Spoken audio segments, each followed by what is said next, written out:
Now, I think it's important to get into the arena as soon as you possibly can, so as soon as that competitor in front of you has left.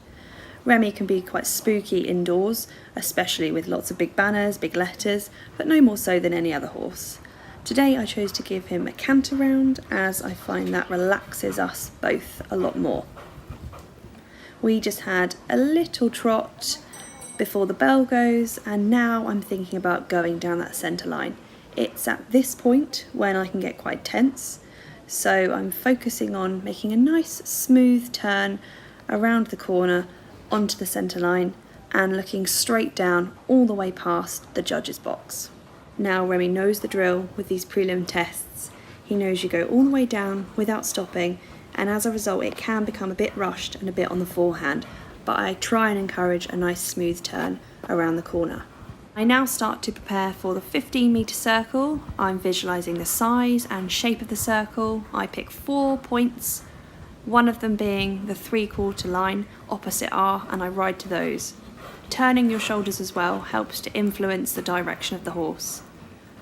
Now, I turn too early for this change of the rein. I turn just after R when it should have been a B, but I don't change my diagonal until the end, so not to disturb the rhythm of Remy. Now take a nice deep breath and relax, as there's a bit of time before the next move. It's at this point we start to kind of settle down and everything is in a much better rhythm.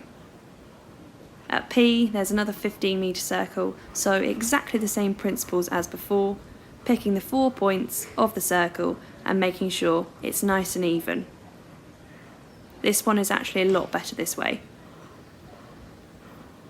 Now you have a fair amount of time to prepare for the walk between B and R, so I'm thinking about half halts, just to let him know that something's coming.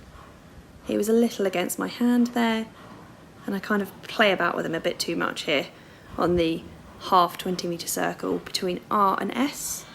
I think sometimes there is the tendency to feel like you're not doing enough within the walk, when I think this is actually a prime example of less is more. Not too sure what my right hand is doing there. And now's the change the rein in free walk. I'm thinking about just switching off, relaxing, and a good tip I was once given was to squeeze with alternate legs.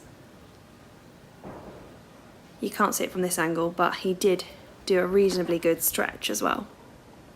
I always take up the outside rein first, followed by the inside one. Now I'm thinking about preparing for a transition to trot just before A. There's a bit of a ruckus going on outside the arena. You can see that catches his attention and he throws his head up in trot.